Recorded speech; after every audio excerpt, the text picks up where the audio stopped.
pero porque en realidad solamente Sí, es para ellos. sí. O también se mutea, porque sabes que más que grabar es transmisión en vivo. Pero todavía no he empezado, ¿sí? Bueno, no, o sea, por la hora, pues tú me Vamos, dices. a las 4:10 empezamos. Si quiere a las 4:10 y yo a las 4:08 los presento. Ujú. Sí, sí, lo estoy monitoreando, pero para que sepas que aparte de grabar, YouTube se está transmitiendo en vivo. Sí, pero necesito que se para que comience. No salga lo que tú vas a hablar. Sí, porque yo nada lo doy. Ok,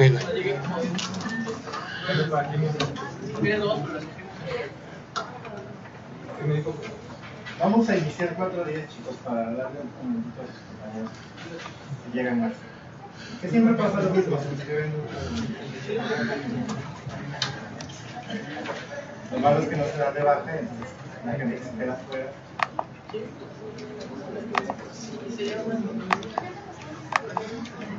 Ya no se lo no ha llegado aún. Está en 18.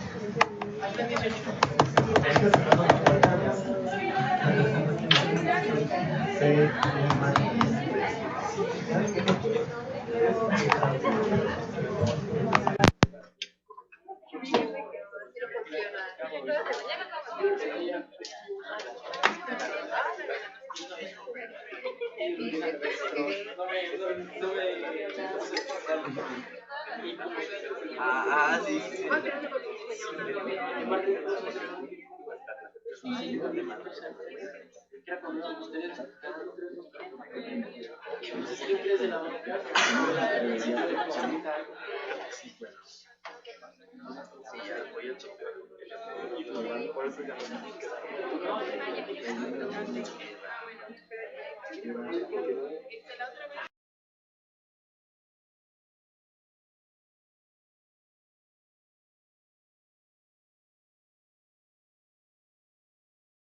pues como ya Dani me presentó, yo soy médico pasante en el departamento, chicos. Vamos a estar en la clase sin micrófono, creo que es mejor. Si alguien le incomoda, aquí ahorita lo prendemos, pero no es buen tono. Quiero aclarar eso. Pero sí me escuchan bien así, ¿no? Entonces, bueno, para mí es un gusto estar con ustedes, chicos. Esta presentación la realicé justamente con Daniel. Y vamos a tratar de tocar los temas claves puntuales sobre sinapsis. ¿Vale, chicos? Así que ahí me gustaría preguntarles, ¿qué es una sinapsis? ¿Qué es una sinapsis? ¿Qué es de lo que nos concierne el día de hoy? ¿Qué es una sinapsis? Lo que tenemos que hacer es definirlo. Vamos, como objetivos, chicos, vamos a definir el concepto de sinapsis, a clasificar la sinapsis y a describir los eventos que la acompañan y a identificar los factores que la determinan. Estos son los temas que vamos a ver. Literal, esto es lo que viene exactamente en su programa académico. Y lo que vamos a hacer en esta ocasión, bueno, primero comenzar con la definición. Sinapsis, chicos, viene de la palabra griega sinapsis, que es ciencia. La palabra griega sinapsis viene de dos derivados, sin, que significa juntar, y napsis, que significa unión. O sea, literalmente, sinapsis representaría juntar la unión. Pero, ¿qué es lo que nos habla de esto? De un enlace, de un lugar donde hay una unión. Entonces, literal, esta es la etimología. Siempre he sido de la idea que cuando quieres definir algo es bueno identificar su etimología. Te dicen mucho sobre esa palabra. Muchas veces, cuando nos hablan de sinapsis, nosotros pensamos que es un lugar donde se intercambia información entre dos neuronas. Y pensamos que el término involucra siempre neuronas, pero no necesariamente. ¿Puede haber sinapsis que no involucren alguna neurona? Sí, puede haber. No todas las sinapsis son químicas, y porque no todas las sinapsis necesariamente tienen que ver con ¿no? Una buena definición para abordar el tema de sinapsis, vamos a decir que es el lugar en donde se transmite la información de una célula a otra. Es una buena definición. Como características generales, entonces la sinapsis abarca una interacción entre dos células.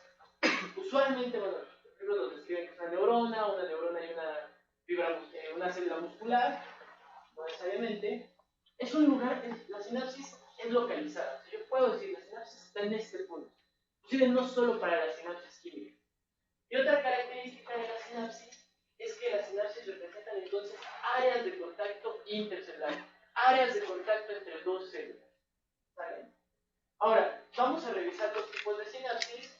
Creo que todos conocemos que hay dos tipos fundamentales de sinapsis. Una sinapsis química y una sinapsis eléctrica. En la sinapsis química, que es la que casi siempre, les voy a soltar un pequeño spoiler, es la que tiene esta morfología. La sinapsis química es la que casi siempre nos representa con una membrana presináptica, una hendidura sináptica, un espacio y una membrana postsináptica. Entonces esas son características, una membrana presináptica, hendidura y membrana postsináptica. Ahora, en las sinapsis químicas, aunque no viene aquí, en las sinapsis químicas tiene que participar una molécula extra, un neurotransmisor, que sea el que lleve la información a través de las membranas. Ese neurotransmisor tiene que usar la hendidura sináptica y por tanto hay un retardo sináptico. Tanto la sinapsis tiene que ser unidireccional. Yo no la puedo hacer tiene que ir de la membrana presináptica a la postsináptica. Yo no lo puedo hacer al revés. Entonces, por tanto, es la sinapsis más lenta. Las sinapsis eléctricas, los libros, por ejemplo, el Boron así lo menciona, son sinapsis que ocurren entre células yuxtapuestas. ¿Qué quiere decir que sean yuxtapuestas? Quiere decir que están sobrepuestas, que están contiguas la una a la otra. Entonces, son células que están conectadas físicamente. Al estar conectadas físicamente permiten directamente el intercambio de iones y de corriente eléctrica. Entonces son sinapsis bidireccionales. Pueden ser bidireccionales, a diferencia de las sinapsis químicas. Las sinapsis eléctricas, por tanto, también son más rápidas. Son más rápidas. Ahora, este es un pequeño recuadro que he tomado del Boron. Como vamos a ver, si las sinapsis químicas tienen que tener un neurotransmisor, entonces tienen que tener un receptor para ese neurotransmisor. Entonces, usualmente los receptores son inotróficos y metabotróficos, lo vamos a revisar más adelante. Y en cambio, en las sinapsis eléctricas no hay receptores sinápticos, porque las células están en contacto. Las sinapsis eléctricas dependen de unas moléculas que se llaman conexones, lo vamos a ver ahorita.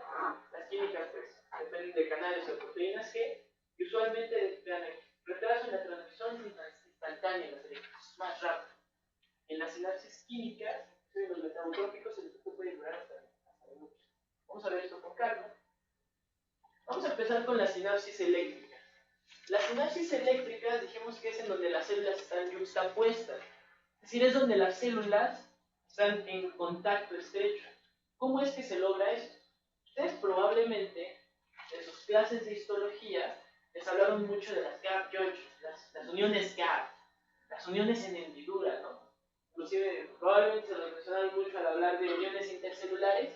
Pues bueno, ahora el fisio resulta que aprendemos que eso tiene una consecuencia muy importante en el organismo. Las uniones en hendidura son las que permiten que las células estén en contacto. Y además, esas uniones en hendidura representan sitios de baja resistencia a la corriente eléctrica. Entonces, permiten que haya un flujo de corriente eléctrica. Ahora, las uniones gap están formadas, cada sinapsis eléctrica tiene dos uniones gap. Cada unión gap, entonces, está formada por unas moléculas que se llaman conexones. De modo que una célula unida a otra tiene dos moléculas de conexones. Son proteínas. Esas proteínas, conexones, están formadas por proteínas más pequeñas. Se les denomina conexina, de modo que cada conexión tiene 6 conexinas. Cada conexión tiene 6 conexinas. Y las características de eso es que es una conexión estructural verdadera entre el citoplasma de una célula y de la otra. Eso permite que directamente fluyan iones de un lado hacia el otro de la membrana. Eso tiene una implicación fisiológica importante. Por ejemplo, en el músculo liso, casi siempre el músculo liso visceral, el músculo liso de la vejiga, supongamos.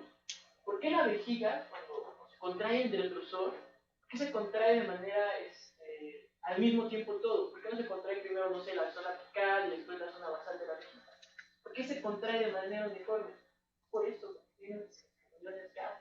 Por ejemplo, el corazón se contrae de manera uniforme cuando viene el impulso eléctrico.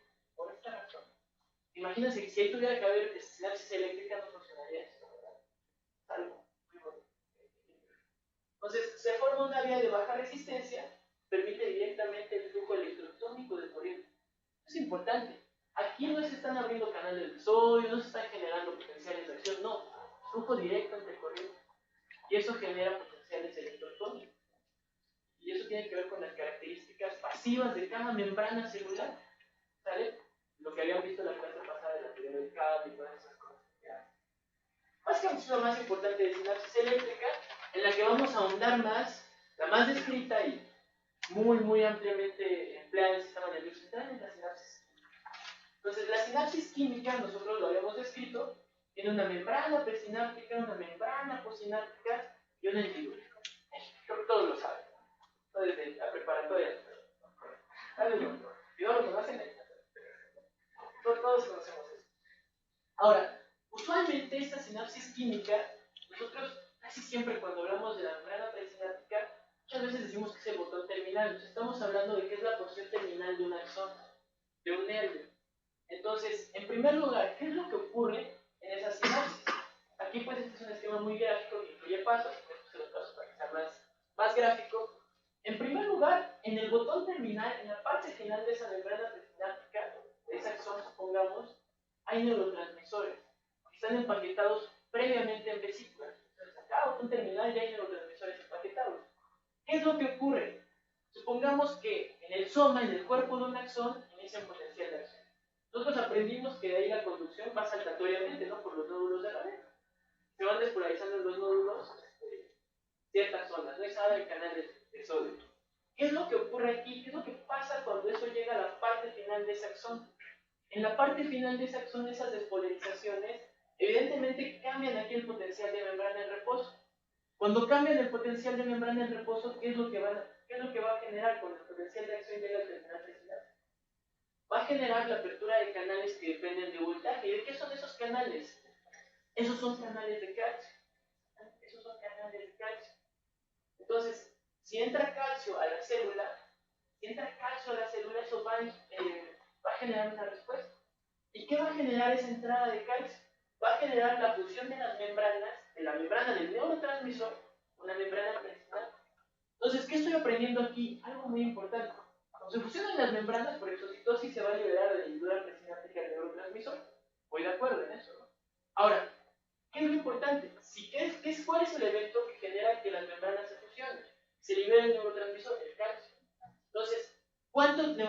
neurotransmisor se va a liberar a la hendidura sináptica, depende del cuánto calcio se libere. Entonces, la cantidad de calcio que se libera es directamente proporcional a la cantidad de neurotransmisor que se libera, no hay más. Es una conclusión importante, tal vez nos puedan llegar a preguntar en su DEPA, en algunos bancos. Eso sí es algo importante, ¿no? Ahora, una vez que está el neurotransmisor, tiene que recorrer este espacio que es chiquito, pero tiene que recorrerlo hasta llegar a la membrana postsináptica. Ahora, si el neurotransmisor se libera aquí, llega a la membrana postsináptica, entonces la membrana postsináptica tiene que tener receptores específicos para ese neurotransmisor. Y esos receptores, entonces, el siguiente paso es difunde el neurotransmisor, se une a receptores, y esos receptores van a generar un cambio en la membrana, ¿no? Pueden activar canales iónicos, pueden activar una proteína G, vamos a hablar ahorita más a fondo de receptores, y entonces, eso sería lo que ocurriría. ¿Cuál sería el último paso que nos faltaría aquí? ¿Qué es lo que pasa después de que ya hubo un cambio en el potencial de membrana de la célula postsináptica? ¿Qué va a pasar con ese neurotransmisor que ya actuó en su receptor? Ahí puede tener dos vías ese neurotransmisor. La primera es que evidentemente ese neurotransmisor tiene que regresar a la hendidura sináptica. ¿Sale? Si regresa a la hendidura sináptica, le pueden pasar dos cosas. O que se ha destruido aquí, se ha destruido, o algo que energéticamente es muy adecuado. Se ha reciclado, regresa a la membrana presináptica y entonces vuelve a ser empaquetado. Entonces casi siempre hay enzimas que se encargan de la recaptura del neurotransmisor. Ahora, hay algo importante que también en este punto nosotros nos debemos de preguntar. Dijimos que el calcio es el que va a determinar cuánto neurotransmisor sale. ¿Correcto eso? Pero, ¿qué es lo que ocasiona, qué es lo que hace el calcio para que entonces la membrana del neurotransmisor se fusione con la membrana presináptica? ¿Qué genera el calcio? Eso es un proceso un poco complejo. Vamos a describir solamente las moléculas implicadas, las vamos a enunciar. Realmente no tienen que profundizar tanto en eso, menos para que con un departamental. En la membrana del neurotransmisor hay ciertas moléculas, en la membrana presináptica también. Esas son las moléculas que interaccionan cuando hay una alta concentración de calcio. Entonces, ¿cuáles son esas moléculas? Las que ustedes tienen aquí en rojo, la sinaptotagmina y la sinaptobrevina, esas moléculas están en la membrana del neurotransmisor, bueno, de la molécula que contiene el neurotransmisor, de la vesícula del neurotransmisor. Estas que están en azul, la sintaxina y la NAT25, realmente son muchísimas más. Esas están en la membrana presináptica. Entonces, cuando entra calcio, se activan en la membrana de la vesícula del neurotransmisor estas dos moléculas, sinaptotagmina y sinaptobrevina. La primera que se activa es la sinaptobrevina. Esa molécula lo que hace es, cuando entra calcio, acerca la membrana del neurotransmisor hacia la membrana presináptica. O sea, las acerca, no las junta, pero sí las acerca. ¿Cuál es la que se encarga más de que realmente se junten y se fusionen? La sinaptobrevina. ¿Y con qué moléculas interaccionan estas dos? Con la sintaxina y el SNAP25 que están en la membrana presináptica. ¿Sale? ¿Sí se entiende eso? Claro.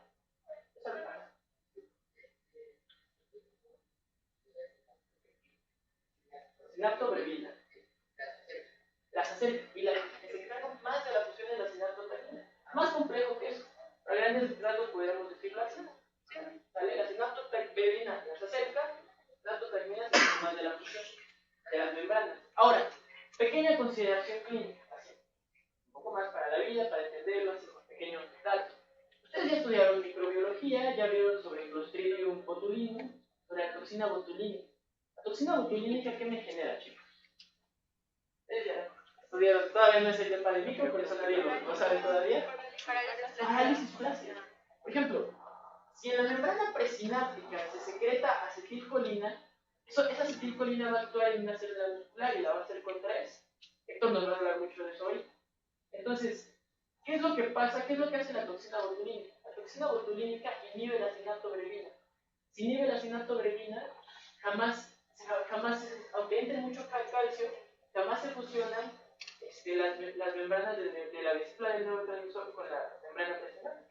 Entonces, jamás se libera la hendidura sináptica el neurotransmisor, la acetilcolina. Si no hay acetilcolina, no hay contracción. Resultado, parálisis. Interesante. Qué padre. La sintaxina y el SNAP25 están en la membrana. Eso no es tan importante, lo aprenden ustedes, ¿no? Estoy Es más para que lo conozcan, yo empiezo las personas que imitan, ¿verdad? Estas dos están en la membrana presinal y estas dos son las que interactúan sobre todo con la cianatobrevina para que se acerquen las membranas. Son las que interaccionan con estas proteínas que están en la membrana presinal. Eso está padre, ¿no? Ahora, vamos, entonces, algo importante, ya hablamos mucho de qué pasa aquí en la membrana presináptica, la hilera sináptica, pues viaja de neurotransmisor. ¿Qué hay con los receptores? ¿Qué hay con los receptores? Los receptores pueden haber de distintos tipos, pueden generar varias cosas para cambiar el potencial de membrana de la célula posináptica. ¿Qué ocurre con los receptores? Los receptores, yo los puedo clasificar de dos formas. Pueden ser receptores ionotrópicos o receptores metabotrópicos. ¿Cuál va a ser la diferencia? Un receptor ionotrópico es aquel receptor que directamente tiene un canal. Entonces, cuando llega el neurotransmisor al receptor, hace que se abra ese canal, ¿saben? Si hace que se abra o se cierre canales, entonces van a pasar por ahí iones. Si pasan iones positivos, pueden ser canales catiónicos. Pasan iones negativos aniónicos. Bueno, ¿qué ciencia? Estamos partiendo el cerebro. Entonces, ese es un tipo de receptores. El otro tipo de receptores son receptores metabotrópicos. Los receptores metabotrópicos, de seguro ya escucharon hablar de ellos en fármacos, se mencionan mucho. Son receptores acoplados a proteína G. Una proteína G es una proteína heterodimérica que le da 7 veces la vuelta a la membrana y es una proteína que tiene 3 subunidades, una alfa, una beta y una gamma. Pero vamos a ver más a detalle. Y esas proteínas G actúan con segundos mensajeros. Y ese segundo mensajero es el que da el efecto. El neurotransmisor ahí activa el segundo mensajero que da el efecto. ¿Sale? Otra cosa importante que tener en cuenta aquí, por ejemplo, si una célula tiene un receptor ionotrópico catiónico, el catión predominante en ese receptor es para sodio, si entra sodio, la célula se va a despolarizar. Pero ¿qué pasa si es un receptor ionotrópico catiónico? Si es para potasio, también se va a despolarizar, pero no porque entre el potasio, sino porque sale el potasio. ¿Sale? Ahora, si es un receptor aniónico, si entra el cloro, ahí se va a despolarizar. ¿Sale? Ahora, ¿qué es lo que yo voy a generar también con los receptores metabotrópicos? Pues ahorita los vamos a hablar. Estos dos, esta es una imagen del boron, chicos. Estos dos es un ejemplo de un receptor ionotrópico y uno metabotrópico. ¿Cuál es el ejemplo típico de un receptor ionotrópico? Es el receptor nicotínico. ¿Dónde yo tengo el receptor nicotínico? Sobre todo en la placa neuromuscular. Es decir, en un axón que va a ser la membrana presináptica, que va a interactuar con una célula muscular, casi siempre el músculo esquelético. Una placa motora. Ahí hay receptores nicotínicos. Los receptores nicotínicos, cuando llegan a la acetilcolina, que es el neurotransmisor en turno, la acetilcolina se va a unir a su receptor y directamente va a hacer que, como es un canal catiónico, va a hacer que fluyan muchos iones positivos, ¿sale? Pero el predominante es el sodio. Si entra sodio, polariza, eso genera la contracción. Nos lo va a hablar ahorita más a detalle Héctor, maestro en eso, lo va a comentar. Ese es un receptor ionotrópico. Ahora, pequeña aclaración, les dije que, por ejemplo, si salía potasio, se despolarizaba la célula, si sale potasio, se hiperpolariza, se hiperpolariza. Estoy sacando cargas positivas, estoy dejando más negativo el interior. Pequeña corrección hasta ahorita. Ahora, ¿cuál es el ejemplo clásico de un receptor metabotrópico? Es el receptor muscarínico. ¿Dónde están los receptores muscarínicos? El receptor muscarínico, sobre todo, algunos de músculo liso, por ejemplo, están en las membranas postganglionares del sistema nervioso parasimpático, muy importante ahí el muscarínico. El receptor muscarínico es un ejemplo típico de un receptor acoplado a proteína G. La proteína G tiene 3 subunidades. Cuando hay un cambio de ATP a AMP cíclico, lo vemos en más detalle de ATP a GMP cíclico, se libera la subunidad alfa y ella tiene varios efectos. Uno de los efectos es que esa subunidad alfa puede estimular canales. En este caso, la subunidad alfa, cuando se libera, estimula canales de potasio y entonces se abren canales de potasio y el potasio sale. Entonces, aquí se ve con más detalle. Este es un ejemplo de un receptor ionotrópico. El receptor se une directamente a un canal. Y un ejemplo de un receptor metabotrópico. La subunidad alfa se libera y tiene varios, actúa como un segundo mensajero para abrir un canal. Puede hacer otras cosas, pero vamos a ver más adelante. ¿Sale? Eso es muy sencillo. Ahora, algo importante a tener en consideración aquí, chicos. chicos, algo importante a tener en consideración aquí es que, entonces, mi célula, mi membrana postsináptica, puede entonces, dependiendo del neurotransmisor, puede ser que se acerque al potencial, que su potencial de membrana en reposo se acerque al umbral donde va a generar potenciales de acción, o que se aleje, ¿no? Por ejemplo, si entra sodio a la célula, por un receptor nicotínico, ese potencial se va a hacer un poquito más positivo, ¿no? Se va a acercar al cero. ¿Y eso qué va a generar? Que la célula sea más excitable, o sea, que genere un potencial de acción. ¿Qué pasa si, por ejemplo, a nivel del sistema nervioso central hay un receptor que hace que meta cloro? El cloro es negativo, ¿no? Va a hiperpolarizar la membrana y la va a hacer menos susceptible, ¿no? Va a bajar el umbral, lo va a alejar del cero y lo va a hacer menos excitable esa célula. Entonces, de esta manera, nosotros, así, de manera muy general, podemos decir que podemos tener potenciales postsinápticos excitatorios que aumentan el valor del potencial de membrana acercándolo hacia su umbral de descarga, o potenciales postsinápticos inhibitorios, ¿no? Que la harían menos excitable. Entonces, por ejemplo, excitatorios utilizan, para canales utilizan sodio, inhibitorios utilizan cloro, potasio. Y es lo que vemos. Eso es algo importante porque así funcionan las sinapsis químicas. Ahora, sobre los receptores.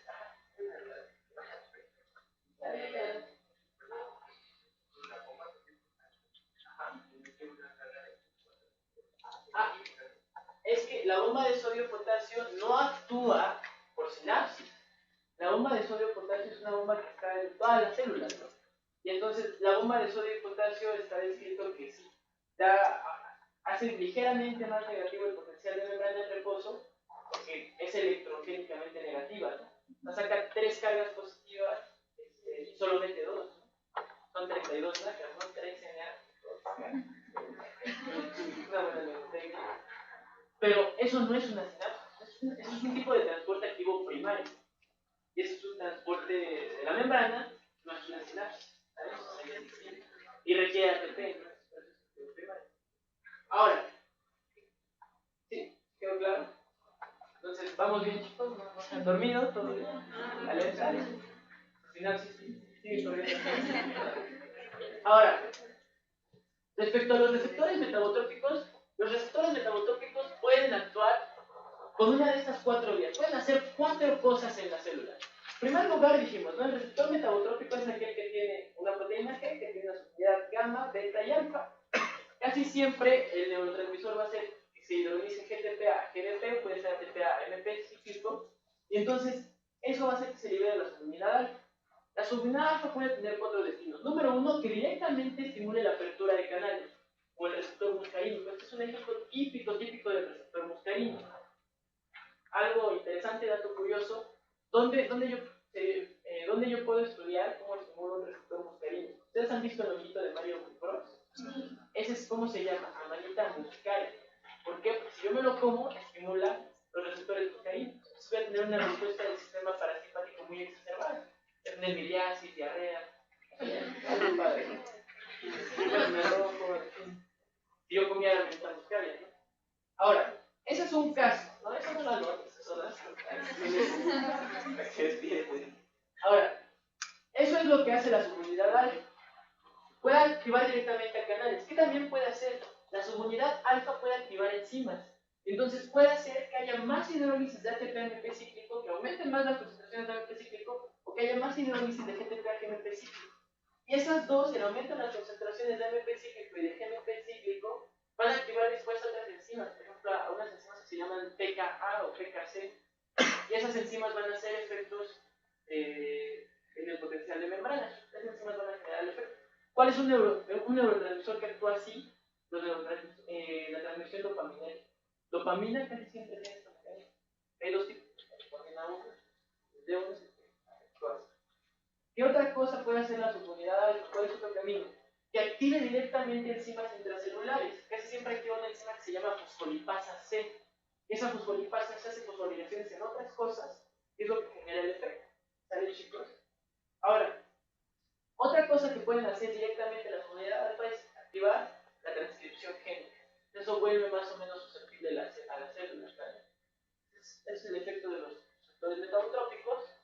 Ahora, algo muy interesante es que, si yo, por ejemplo, hablara de la placa neuronal, solo se descargará una pequeña, insignificante, chiquita molécula de acetilcolina en esa placa neuromuscular, en la membrana de la célula muscular esquelética. Va a generar un potencial de acción, va a subir tanto el potencial de membrana en reposo, va a generar un potencial de acción, no, ¿verdad? Tendría que ser más. Entonces, ustedes recuerdan que en la clase pasada les hablaron de la constante de longitud y han estudiado también en el laboratorio la constante de tiempo. Estas propiedades pasivas de la membrana hacen que las sinapsis puedan sumarse en el tiempo o en el espacio. ¿Qué pasa, por ejemplo, ¿qué pasa si, por ejemplo, llegan pequeñas pongamos que 4 disparos de sinapsis, 4 acetilcolinas a la célula postsináptica? Van a aumentar un poquito el potencial de membrana en reposo de esa membrana postsináptica, pero van a llegar al umbral, no, ¿verdad? ¿Qué pasa si en el mismo tiempo, llegan otras 4 moléculas? Entonces ese efecto que generaron las primeras 4 se van a sumar, ¿no? Ese efecto de las otras 4 se va a sumar a las primeras 4. Van a aumentar más el potencial de membrana, ¿saben? ¿Qué pasa si llegan en el tiempo todavía, al mismo tiempo, más? ¿Qué pasa si al mismo tiempo llegan 16 moléculas de acetilcolina, por decir? Eso no es un valor preestablecido, pero es un ejemplo. Pues entonces sí van a elevar el potencial de membrana hasta que genere un potencial de acción, ¿saben? Eso es algo que le llamamos sumación temporal, ¿no? Descargas sucesivas en un solo terminal, pueden sumar. Ahora, ¿qué pasa si yo tengo toda la longitud de la fibra de la membrana postsináptica? ¿Y qué pasa si en un punto llega una acetilcolina y si en otro punto llega otra acetilcolina? Los efectos de ambas se van a sumar. ¿Cuál se van a sumar? Pero se están sumando en el espacio. ¿Eso cómo se le conoce como sumación espacial? El efecto aditivo de los potenciales postsinápticos simultáneos. ¿Sale, chicos? Ahora, la sumación temporal tiene que ver con la constante de tiempo y por eso puede ocurrir, y la espacial con la constante de longitud. Ahí es donde ya es un poco más. Eso, de hecho, si no existieran esas constantes, si la membrana no se comportara así, no existiría el sinapsis, no podría. Es posible, ¿sabes? Ahora, de tal modo, a nosotros, por ejemplo, siempre nos dicen que el potencial de membrana en reposo de una neurona es de los 90 milivoltios, de una célula de músculo esquelético menos 70. Eso es más que nada el promedio de distintas zonas de esa neurona. Porque la neurona puede tener, de hecho, distintos potenciales de membrana en reposo. De manera que, por ejemplo, yo puedo tener zonas de la neurona, puedo tener dendritas que tengan un potencial, puedo tener otras que tengan otro potencial, dependiendo de las sinapsis que están actuando en cada lado, ¿no? Entonces, hay zonas de la membrana que son más excitables, zonas menos excitables, para el caso de una neurona, por este efecto de la sumación temporal espacial. ¿Vale, chicos? Ahora, ya por último, chicos, esas son como las cosas más importantes sobre la sinapsis química. Algo que me gustaría también compartirles es una clasificación y ejemplos de neurotransmisores. Casi siempre a los neurotransmisores nosotros describimos que pueden ser de 4 tipos. Es de colina, como sobre todo cuál es el principal, la acetilcolina. ¿De dónde sacan la colina? Muchas veces sale de vías anafleróticas, de Krebs o de vías de la glucólisis, ¿sale? Ahora, puede haber aminas biógenas, adrenalina, dopamina, noradrenalina. Muchas de estas vienen del aminoácido tirosina, ¿sale? Puede haber aminoácidos, GABA es un aminoácido, glutamato es un aminoácido, glicina. Puede haber neuropéptidos, ¿no? Son proteínas que pueden ser hormonas, sustancia P, secretinas. Pequeñas consideraciones sobre eso. En primer lugar, principal neurotransmisor inhibitorio en el sistema nervioso central, GABA. ¿Por qué? Porque el GABA activa canales de cloro. Principal neurotransmisor inhibitorio, GABA. ¿Cuál es otro neurotransmisor inhibitorio? Glicina.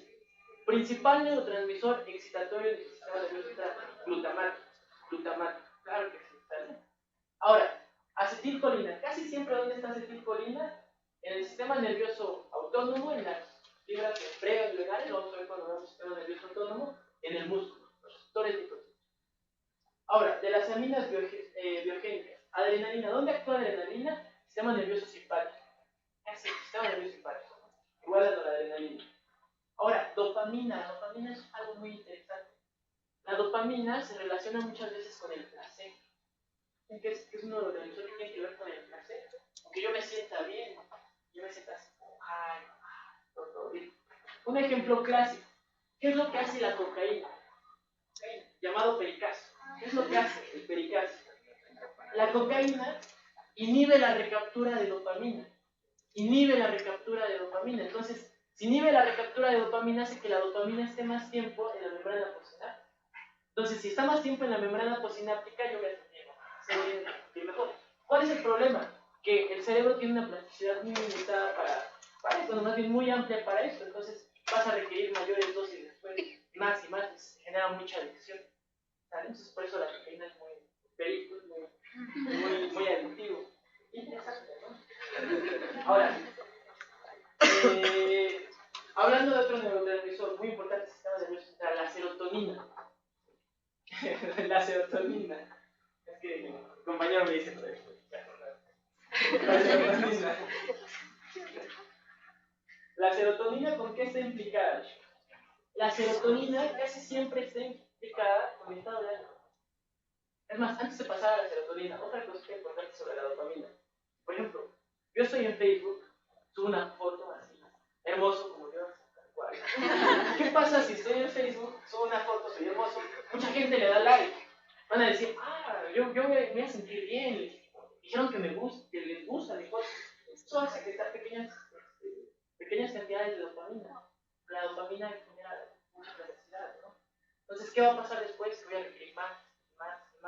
¿Cuál es el promedio de los mexicanos en redes sociales?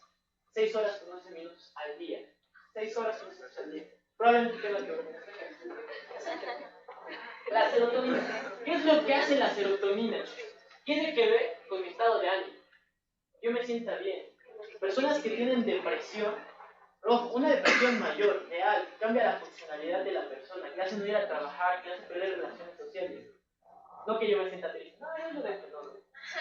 Una depresión real, esas personas tienen niveles más bajos de serotonina.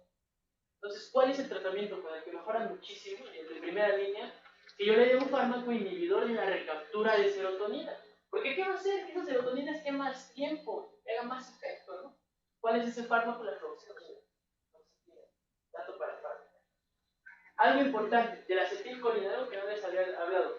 Eso lo dicen todos los libros. Hay una enfermedad donde los receptores en la membrana postsináptica, hagan de cuenta, estos receptores en la membrana postsináptica, hay anticuerpos que atacan a esos receptores y los ocupan. Entonces, ¿cómo se llama esa enfermedad? Miastenia gravis.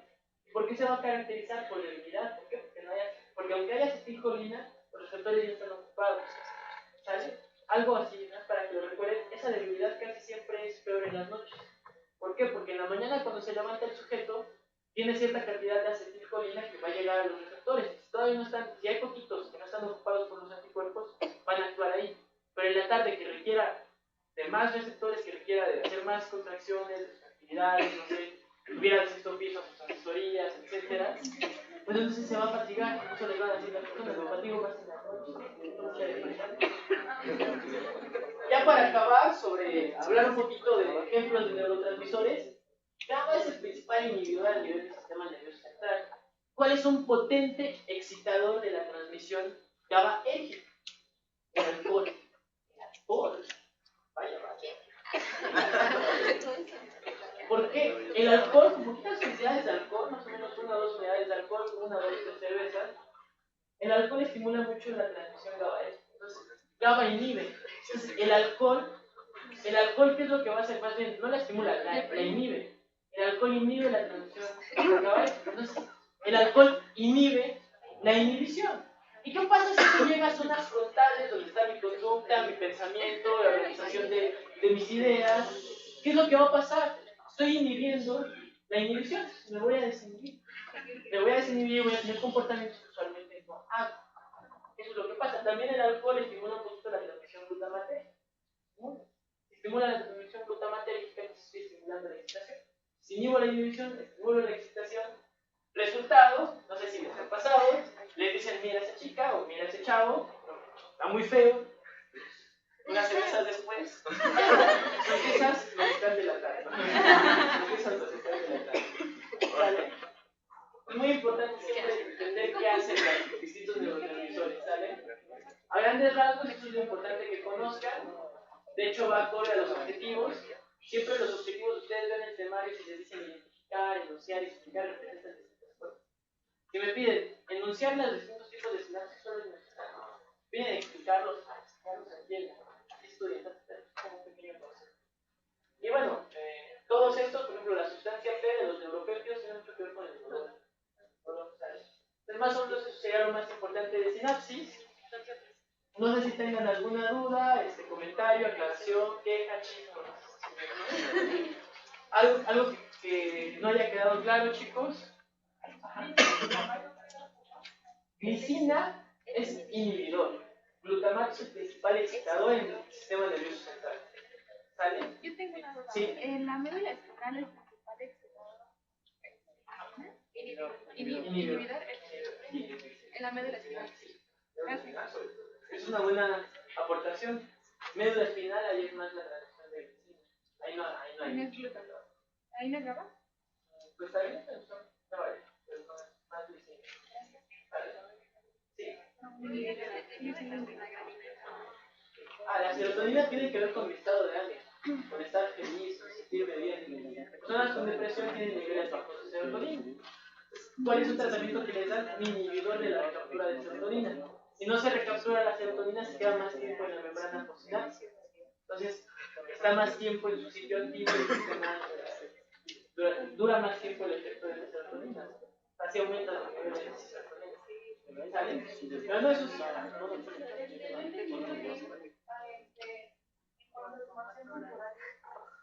Vamos a revisar un poquito el tiempo. La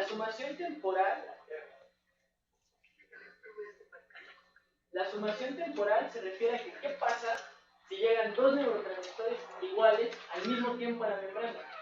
Un neurotransmisor solito haría que aumente por la posición de la membrana. ¿Qué pasa si llegan dos? Entonces el efecto se suma. Es como algo, es un efecto sinérgico, se suma. ¿Sale? Entonces, por ejemplo, supongamos que una acetilcolina solita me sube 1 milivoltio de potencial de membrana, ¿no? De menos 70 a menos 69. ¿Qué pasa si llegan 5 acetilcolinas al mismo tiempo? Eso es en el tiempo. ¿Qué pasa si llegan a distintas porciones de la membrana? ¿Y qué pasa si llegan a distintas porciones de la membrana? En el espacio de la membrana también se van a sumar. Igual puede ser en diferentes lugares al mismo tiempo o puede ser en diferentes lugares. La sumación espacial puede ser en diferentes lugares. Si es al mismo tiempo sería sumación espacial temporal, no sabemos de qué sería espacial. ¿Sale? ¿Ya no, chicos? ¿Alguien más? Bueno, entonces, de mi parte ha sido estar con ustedes, chicos. Como pasante, igual mi compañero Daniel como pasante, siempre estamos en el cuarto piso del edificio A, lo que sea que necesiten, ahí estamos, ¿sale? Sin ningún problema. ¿Sale? Entonces ahora, para hablar sobre el músculo esquelético y cardíaco, que es un poquito más profundo y denso de entender, vamos a recibir a nuestro compañero Héctor. Él fue parte del representativo, como ya les dijeron, que ganó el concurso nacional de fisiología. La facultad no lo ganaba desde hace 6 años, él fue a Querétaro y fue parte del equipo que ganó, ¿sale? Entonces los dejo con Héctor.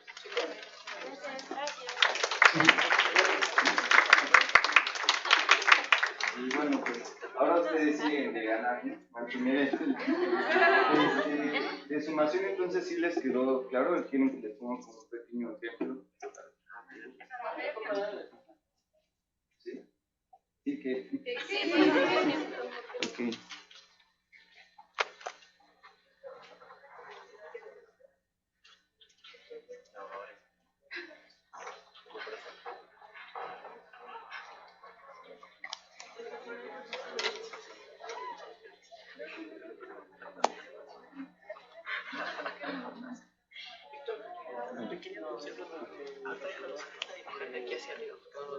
Ok, sí.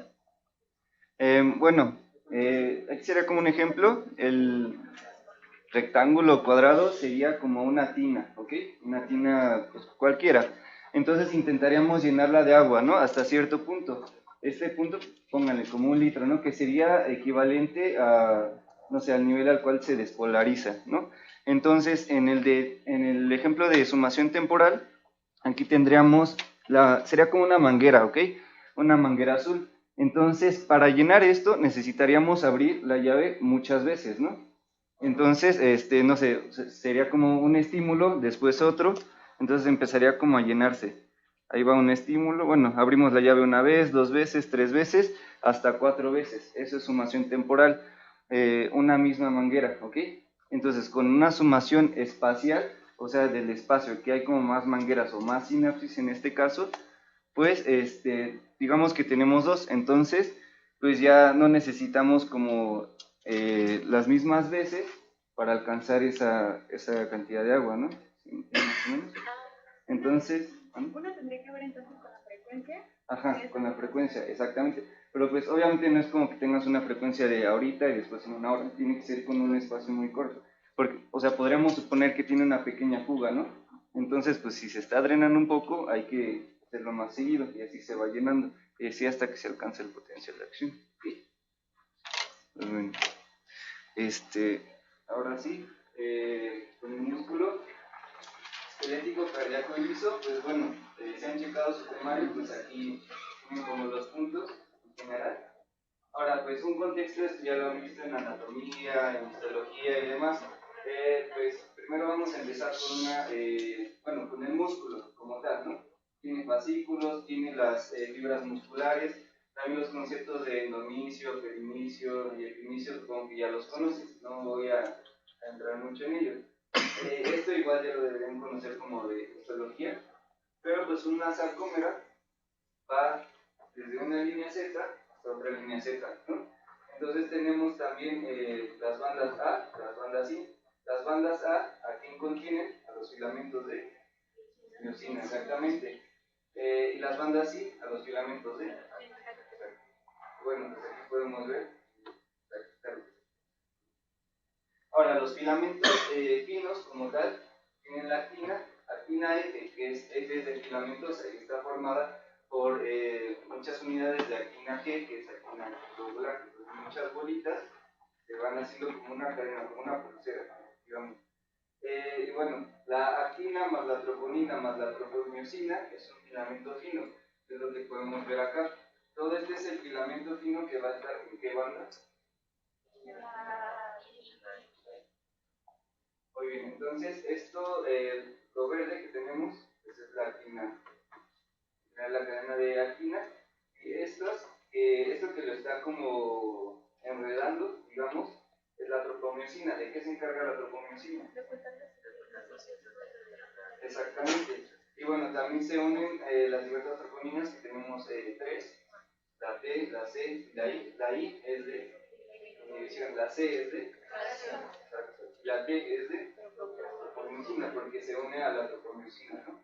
O sea, aquí tenemos la tropomiosina, y aquí se está uniendo la tropomina T. Aquí, ¿qué tropomina tenemos? La I, inhibición, y la C de calcio, ¿no? Que se va a unir al calcio, que es necesario para la contracción. Ahora, los filamentos gruesos, estos van a tener principalmente miosina, ¿ok? Entonces, la miosina pues va a tener muchas propiedades y demás, ¿no? Entonces, para hacerlo con práctico va a tener dos cabezas y una cola, ¿no? Entonces, tenemos aquí, en la cabeza, tenemos una cadena ligera de miosina esencial. Y aquí tenemos una reguladora, ¿ok? ¿Alguien sabe qué es MLCK? M es de miosina, L es en inglés, L es de light, C es de chain, y K es de sinasa, ¿no? ¿Qué hacen las sinasas? Fosforilan. Y las fosfatasas, desfosforilan. Entonces, normalmente, no es como siempre, normalmente cuando ustedes fosforilan algo, se inhibe. Normalmente, no siempre. Bueno, pues aquí tenemos como otro ejemplo de lo mismo. Tenemos la cabeza de la miosina con su cadena ligera que es esencial. ¿Esencial para qué? Igual ahorita hablamos. Y la irreguladora, ¿ok? Algo importante aquí. Se menciona que es bipolar la cadena de miosina. ¿Por qué es bipolar? O sea, porque va a tener cabezas a ambos lados, ¿ok? Aquí digamos que está el centro, aquí tiene cabezas la miosina y aquí tiene otras cabezas, ¿ok? Entonces tiene dos polos. Aquí tendrá como la cola de la miosina, por eso es bipolar, porque tiene cabeza a ambos lados, ¿ok? ¿Y eso para qué nos ayuda? Para que a ambos lados pueda encontrarse con la actina. Y bueno, pues otras muchas proteínas están las glutamidas, la glucomoldina, la neulina y la titina. Aquí, pues, de los más importantes serían la titina, que es una proteína elástica que va del disco de Z a la línea M. ¿Para qué nos serviría tener una proteína elástica? Para que regrese exactamente. Pues, después lo van a ver en cardio, el mecanismo de Frank-Starling, que es como una liga. Ustedes estiran y mientras más se estire, pues con más fuerza se va a regresar, ¿no? Entonces, este mecanismo se dice que puede estar dado por la titina. Y pues bueno, las otras, no quisiera andar tampoco mucho, como el objetivo. Pero bueno, el ciclo de entrecruzamiento, tengo otras esquemitas un poquito más fáciles. Y bueno, pues aquí están. ¿Alguien sabe más o menos cómo es este ciclo? ¿Alguien quisiera preguntar?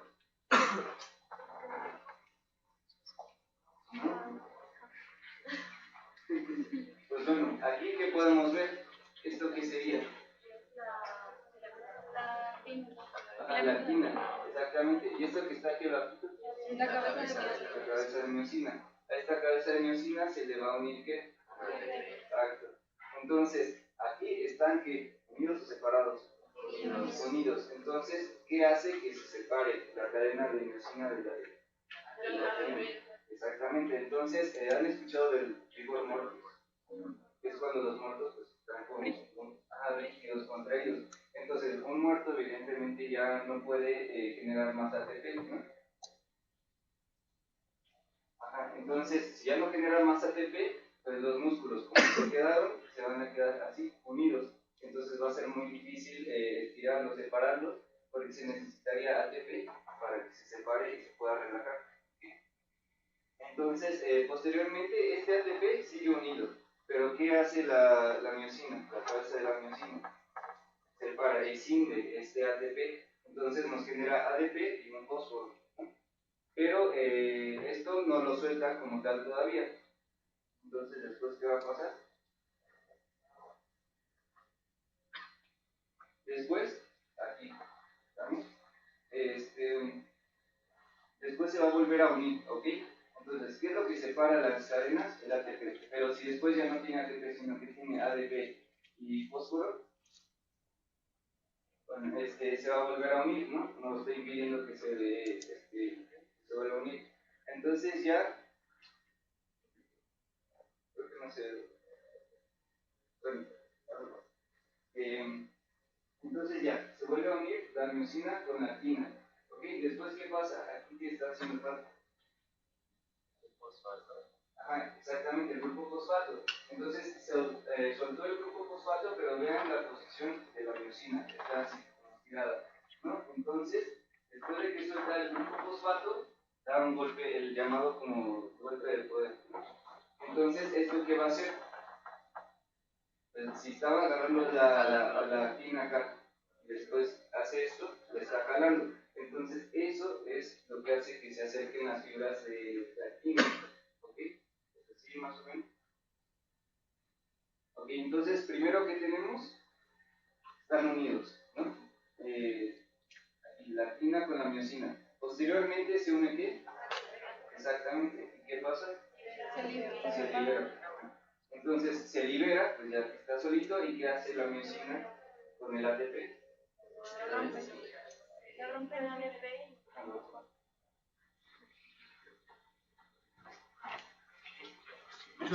Pequeño problemita técnico. Más tarde. Sí. Omitan que eso pasó. Bueno, aquí vamos. Ajá, entonces, por lo tanto, podemos, ¿cómo se llama? Deducir que la cabeza de la miocina tiene una actividad ATPasa, ¿no? Porque sin del ATP, entonces ya tenemos ATP con su grupo de fósforo, y después se vuelve a unir la miocina con la actina. Después, ¿qué pasa? Suelta ese grupo de fósforo, ese fosfato, entonces va a dar el golpe de poder. ¿Y por qué tiene que hacer esto varias veces? Porque si lo hicieran nada más una vez, nada más estaría recorriendo un poquito, ¿no? Entonces se está volviendo a soltar, lo agarra, jala. lo suelta otra vez, agarra y jala, entonces está jalando cada vez más la miosina a la actina, ¿ok? Sí, más o menos. Yo tengo una pregunta. Bueno, en un examen en mi salón, o sea, nos pusieron una pregunta de qué causa, o sea, como tal, la contracción del músculo, pues. Entonces, o sea, había varias opciones, o sea, la unión de ATP a la miosina o la liberación de ADP y fosfato. Entonces, ¿Qué causa la contracción? ajá, o sea, como que, bueno, había como opiniones divididas, pero concluimos que era como la división de ADP con fosfato, pero, o sea, no sé si... Sí, por ejemplo, es exactamente, ¿por qué contraerías? Porque las fibras se están acercando cada vez más, ¿no? Eso sería una contracción. La razón es que las fibras musculares se distiendan, ¿no? Entonces se relajan. Entonces, si estamos hablando de una contracción, están cada vez más cerca. ¿Y qué se necesita para que se acerquen? Pues el golpe de poder, que ese se da por la decisión del ATP. ¿Sí? Entonces, si estamos uniendo, bueno, no sé si entendí bien tu pregunta, pero si estamos uniendo ATP, eso provoca una separación, digamos, una relajación. Entonces, pues sí sería lo contrario, la separación del ATP en ADP y fosfato. Ok, y entonces el golpe de poder como tal es cuando el ADP como que suelta al fosfato. Pues, bueno, el ADP y el fosfato ya estaban separados, están en la cabeza de miosina. El grupo de ADP está pegado por una parte a la miosina, y la miosina también tiene aquí el grupo fosfato que lo tiene para que, esto es un poquito más complicado, pero no lo suelta todavía porque tiene como una energía potencial, digamos, para eso funciona este grupo fosfato. Entonces se suelta como energía potencial y se convierte en energía cinética.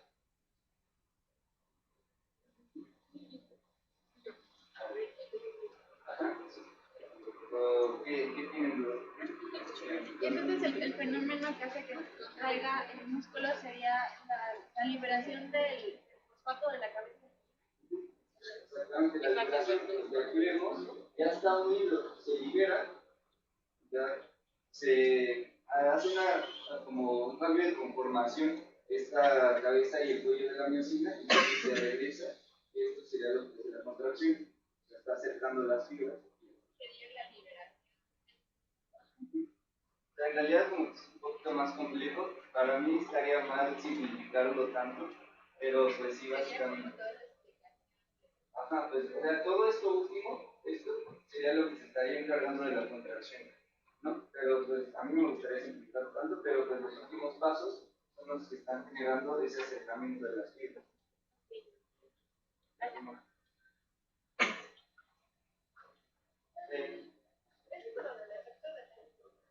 Lo del efecto de Henry, se los voy a explicar un poquito más. Pero, a ver, ya que lo busqué, ¿cómo definirías el efecto de Henry? ¿Ande?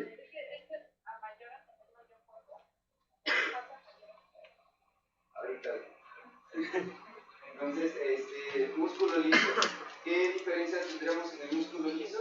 Pues bueno, aquí va. Pues bueno, igual como se los voy a poner en otro esquema más adelante, pero básicamente el músculo liso necesita, aquí tiene como otras proteínas diferentes, ¿no? En vez de troponina C, tendríamos la calmodulina. ¿Y qué se va a unir? El calcio, igual, o sea, sería como un análogo de la troponina C. ¿Cuántas moléculas de calcio? Eso lo llegan a veces a preguntar. Es un dato realmente no tan relevante, pero 4 moléculas de, bueno, 4 calcios. Aquí pues tendríamos la MLCK, que ya les ¿se acuerdan? Sinasa de la cadena ligera de exactamente. Entonces, pues ya, necesita unirse el calcio, entonces esto como se libera porque aquí está inhibido. Entonces ya se une la calmodulina a esta sinasa, se libera y ahora si la sinasa ya está liberada puede hacer su efecto de sinasa. ¿Qué hace una sinasa? Fosforila, exactamente, y aquí nos va a fosforilar y lo pueden ver, estas que son cadenas de miosina, esta es la cabeza, el cuello de la miosina y demás. Entonces, ahora esta sinasa de un ATP va a soltar ADP, pero porque un fosfato se lo va a pegar ¿a dónde? A la cadena reguladora que les había mencionado hace rato, a esta. ¿Okay? Entonces, como que recapitulando, la calmodulina, que sería como similar a la troponina C, se le une el calcio, ya es la calmodulina con su calcio, va con la sinasa de la cadena ligera de miosina y la activa, ¿no? Le dice, puedes trabajar ahora. Entonces, o sea, porque aquí está como que bloqueada, como un candadito. Entonces, la abre y esta parte, que es la que se encarga de fosforilar, va a fosforilar ¿a quién? A la cadena reguladora. Exactamente, a la cadena reguladora de la miosina. Y aquí está. Y pues eso ya después nos va a permitir la coloración. Bueno, entonces, recapitulando un poquito también con lo de sinapsis, un potencial de acción llega a la terminal pre-sináptica. Se despolariza, hay una entrada de calcio, que los que ya estuvieron viendo, la sinaptotagmina, que igual ya la vieron, ayuda a la fusión de las vesículas a liberar acetilcolina, ¿no? Entonces, esta acetilcolina se une aquí, el receptor de acetilcolina, exactamente, y ¿qué va a provocar en el músculo?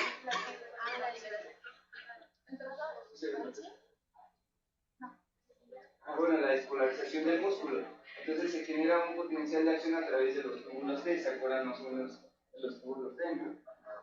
Entonces tenemos aquí dos diferencias, en el esquelético y en el cardíaco. Ahorita vamos a mencionar esto. DHP es hidropirimida, receptor hidropirimídico, y el RYR es de rianolina. Estos nombres de los canales se los dieron porque esos fármacos, el nombre de esos fármacos se unían ahí.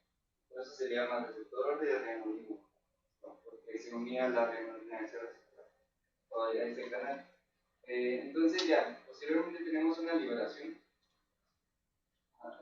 del calcio del retículo sarcoplásmico, porque como sabemos, este retículo sarcoplásmico va a contener grandes cantidades de calcio, ¿no? Entonces se despolariza, gracias a estos canales y ciertos procesos, se va a liberar calcio de este retículo.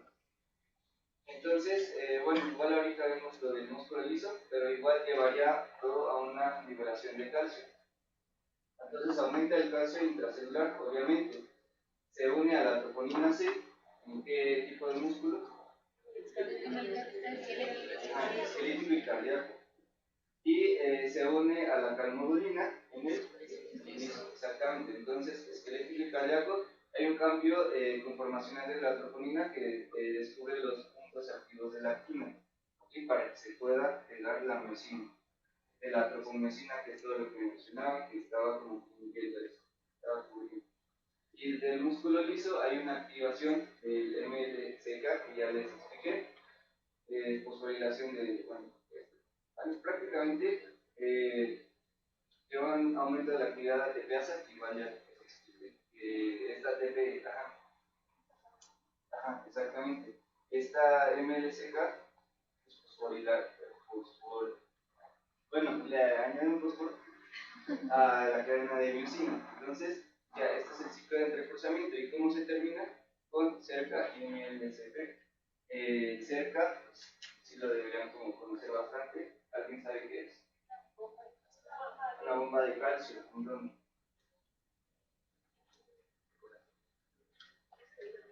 El retículo sarcoplásmico, exacto. ¿Para qué? Para regresarlo ahí al retículo sarcoplásmico y que disminuya la concentración de calcio intracelular. Entonces necesitamos, si aumenta el calcio, prácticamente se favorece la contracción de un músculo. Si disminuye el calcio intracelular, se estaría inhibiendo esa contracción. Y pues bueno, esto es como un resumen de lo que ya les dije: el golpe de fuerza, acoplado, esto se vuelve a liberar, queda erguido, en un enlace débil con la miosina con la actina, un enlace fuerte y el golpe de fuerza. Todo eso que ya les estoy explicando. Y bueno, algunos sistemas metabólicos que nos ayudarían para la energía del músculo, ¿cuáles serían? La fosfocreatina, el glucógeno, ácidos grasos y demás. Entonces, la fosfocreatina, bueno, como sabemos, para que se lleve todo el ciclo de entrecruzamiento, recordarán que se necesita el ATP, ¿no? Para que se vuelva a separar, se inicie todo. O sea, no solamente es como para que lo suelte, sino para que siga eso, que siga ese ciclo, si no, no podría estar jalando, tiene que soltar, volver a agarrar y soltar. Entonces necesitamos ATP, pero cuando alguien está haciendo ejercicio muy extenuante, en un corto tiempo se le puede acabar el ATP. Como tal no se acaba, pero la célula dice hasta cierto nivel, pues hasta aquí ya no voy a usar ATP y hay como fatiga muscular. La verdad es algo inteligente evolutivamente, porque si llegaran hasta cero las concentraciones de ATP, se moriría la célula muscular. Pero bueno, entonces se acaba como la cantidad que se puede usar de ATP. ¿Qué se queda? ADP, ¿no? Entonces es una adenosina con dos fosfatos. Pues ¿qué hace la fosfocreatina? Nos dona un fosfato. ¿A quién se lo dona? Al ADP, para que se cree ATP de nuevo. Entonces, eso es algo que se llega a utilizar. Entonces, bueno, el glucógeno se puede convertir en ácido láctico, glucosa, ácidos grasos y aminoácidos terminan, bueno, con el oxígeno terminan pues de uso de carbono y agua. Bueno, el músculo esquelético, ya se los expliqué. La línea M, la titina, ¿aquí qué sería? La línea Z, todo esto es una sarcómera. Estas son las.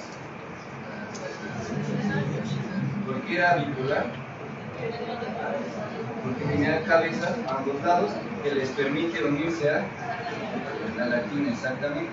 Que la lactina está unida con tropomiosina, y esta tropomiosina está unida con las troponinas, la T, la C y la I. Bueno, también hay ciertas, esto es un poco extra, pero hay ciertas proteínas estructurales, como la distrofina, que puede dar, si hay una alteración, puede dar a la distrofia muscular. Entonces, bueno, son proteínas ya estructurales ¿para qué? Pues para mantener, digamos, esas sarcómeras, esas fibras unidas pues en toda la célula, ¿no? Porque, o sea, si se contrajera y no estuviera bien agarrado de la membrana, pues, ¿qué pasaría, no? Se contraería chueco, se podría romper la fibra. Entonces, el mecanismo general de la contracción, ya se los expliqué en el esquema. Ahí si quieren tomar foto, adelante.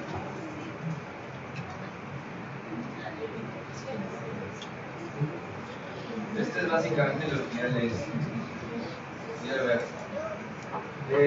y aquí está, ahora sí, el efecto FEM que nos comentaba la compañera. Cuanto mayor sea la magnitud de trabajo, mayor será la cantidad de ATP que se escinde. ¿Por qué? Pues obviamente, si estamos jalando mucha actina con la miosina, entonces pues se tiene que estar soltando ATP. Entonces se está escindiendo. Escindiendo es que el ATP se convierte en ADP y fosfato. Y bueno, los puntos activos de la actina son cubiertos y inhibidos por el complejo troponina-tropomiosina, que igual ya lo habíamos comentado, está ahí tapando, ¿no? Está tapando los sitios donde se puede unir la miosina para agarrarlo. Es como si ustedes estuvieran jalando una cuerda, no sé, o sea, sus manos son la miosina, la cuerda es la actina, pero la actina, o en este caso la cuerda, tiene picos, ¿no? No la van a agarrar donde tiene picos. Entonces, pues se necesita quitar estos picos con todo este mecanismo. Entonces ya se sueltan esos picos, ya pueden agarrar bien, ya se puede unir su mano, que será la miosina, a la cuerda, que será la actina. Bueno, un diagrama de carga, velocidad y longitud de tensión. Entonces aquí tenemos la velocidad y la fuerza. Pues evidentemente, pues, es como un poquito de lógica. Ustedes correrían rápido, así como están así normales, pero se ponen una mochila de 10 kilos, 20 kilos, y como, o sea, ahora hay más fuerza, más trabajo, entonces disminuye su velocidad. Igual si están cargando, no sé, una pesa de 1 kilo, pues pueden hacer esto muy rápido, ¿no? Este movimiento. Entonces ahora cargan una de 20 kilos, pues igual y tardan hasta varios segundos, ¿no? Ok. Entonces, ahora tenemos este diagrama. Estos dos van juntos, ¿ok? Pues aquí, ¿qué tenemos? En el eje de las Y, el estrés. En el eje de las X, la longitud. Este no es L0, es LO, que sería la longitud óptima del músculo. ¿Okay? Digamos que la longitud óptima del músculo es 1. Entonces, cuando esto va muy relacionado con esto. ¿Okay? Entonces, digamos que tenemos estos prácticamente, los de aquí que tienen como puntitos que son como cerillitos. ¿A qué les suena? ¿Qué se parece? A la miosina, exactamente. Y estos, por lo tanto, serían la actina, los rojitos. Entonces, si está muy estirada, si tiene una longitud, digamos, casi de 2, esta fibra muscular, ¿cómo estarían estos filamentos? Prácticamente estarían separados, ¿no? Aquí podríamos ver que una clavecita de miosina alcanza a agarrar pues nada más una parte de la actina, ¿no? Y ahora, por el contrario, como una longitud óptima, aquí todas las cabezas de miosina estarían unidas a la actina, ¿no? Entonces podría haber más capacidad de contracción, sería más efectivo en ese estrés, ¿ok? Entonces ahora pues, podemos pensar, ¿no? O sea, si está muy lejos, pues hay que acercarlo más y ya puede agarrar como más de la miosina a la actina. Pero, ¿qué pasa si los acercamos ahora de más? ¿No sería mejor? Pues no, porque ahora se solaparían digamos, las fibras, los filamentos de actina, y entonces prácticamente estos ya no están siendo agarrados por la miosina. ¿Okay? Entonces, una longitud demasiado corta, que esté demasiado contraído, y una longitud demasiado larga, nos reduce como que la eficacia del músculo, la capacidad de la fuerza. Entonces, una longitud más o menos mediana es la que puede generar más fuerza. ¿Sí? ¿Les quedó claro? ¿Alguna duda?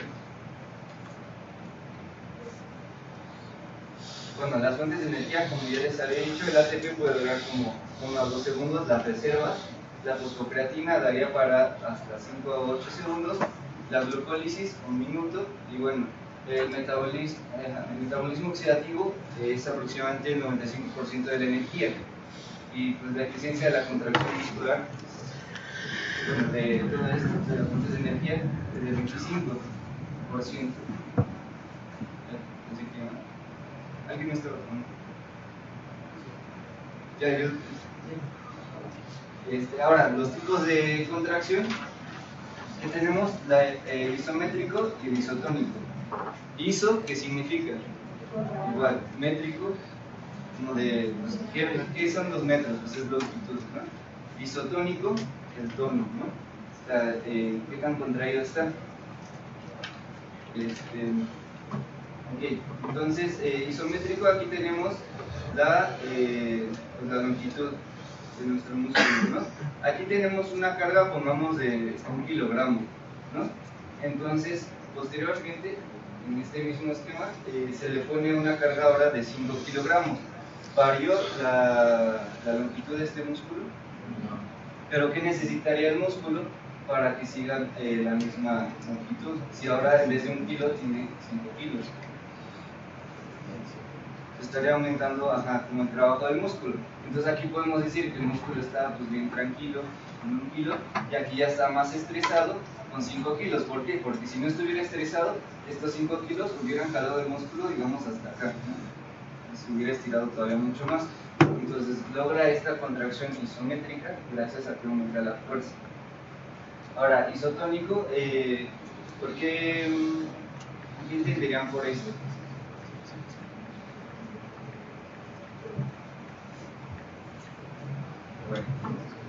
Bueno, ok, entonces aquí realmente nos importa la longitud del músculo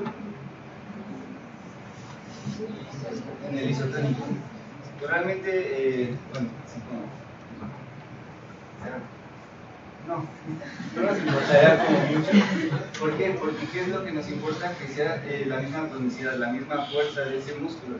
Entonces, digamos que aquí está utilizando la misma fuerza que acá, pero aquí es el ejemplo que les había dado, ¿no? Tiene aquí 1 kilogramo, aquí tiene 5 kilogramos. ¿Qué termina haciendo? Pues termina jalando todavía más hacia abajo, porque no está aumentando su tono. Aquí, como les había dicho, pues tenía un tono, pues, no sé, medio plácido y así. y aquí tendrá un tono mucho mayor, ¿no? Para poder mantener la misma longitud. Y entonces aquí ahora está teniendo la misma tonicidad, está aplicando, digamos, la misma fuerza, pero con diferentes cargas. ¿Okay? Entonces aquí tenemos una carga, por ejemplo, de 1 kilogramo, se está contrayendo a una fuerza media, y aquí pues, se sigue contrayendo esa fuerza media, pero ya no es 1 kilogramo, son 5 kilogramos, entonces le está ganando, la longitud varía, pero sigue siendo la misma tonicidad del músculo. Aquí es la misma longitud, y aquí es la misma fuerza que está poniendo el músculo. O sea, no es lo mismo que yo haga fuerza, y aquí me pongan 1 kilo y aquí me pongan 5 kilos, que yo haga la misma fuerza, ¿no? O sea, necesitaría más fuerza en el de 5 kilos para mantener igual aquí, pero me estaría ganando si hago la misma fuerza en ambos, más o menos. Okay. Ahora, tipos de fibra, tenemos 1 y 2, de 2 hay subtipos, no hay que entrar mucho en eso. Prácticamente al tipo 1 se le conocen como fibras lentas, su velocidad es lenta, tipo 2 son rápidas. El tamaño de las tipo 1 son pequeñas, de las tipo 2 son grandes. El color de las tipo 1 son rojas, de las 2 son blancas. ¿Por qué pensarían que aquí serían rojas y aquí blancas? A la mioglobina, ¿cómo pintaría? Rojo, ¿no? Y aquí el glucógeno, o sea, tendrá como mucho más glucógeno, tendrá menos mioglobina. Entonces, por lo tanto, podemos aquí saber que, ¿por qué se usa la mioglobina? La mioglobina es muy parecida como a la hemoglobina, acarrea oxígeno. Entonces, ¿para qué necesitamos oxígeno en este tipo de fibra? Para que las mitocondrias hagan... Ajá, exactamente.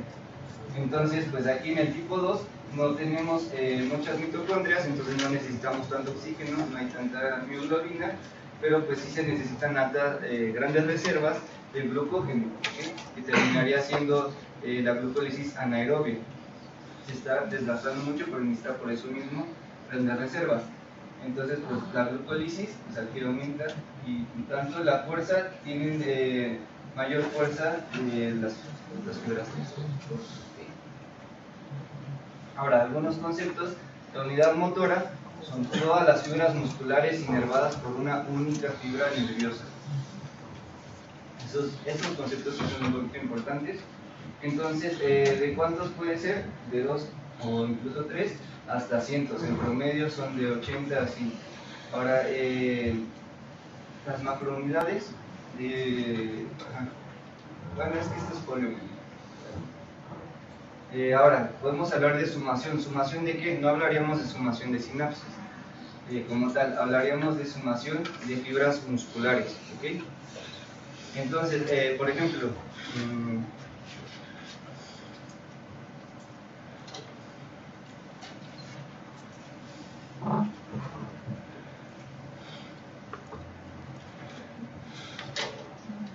este es un músculo, ¿sí ven todos?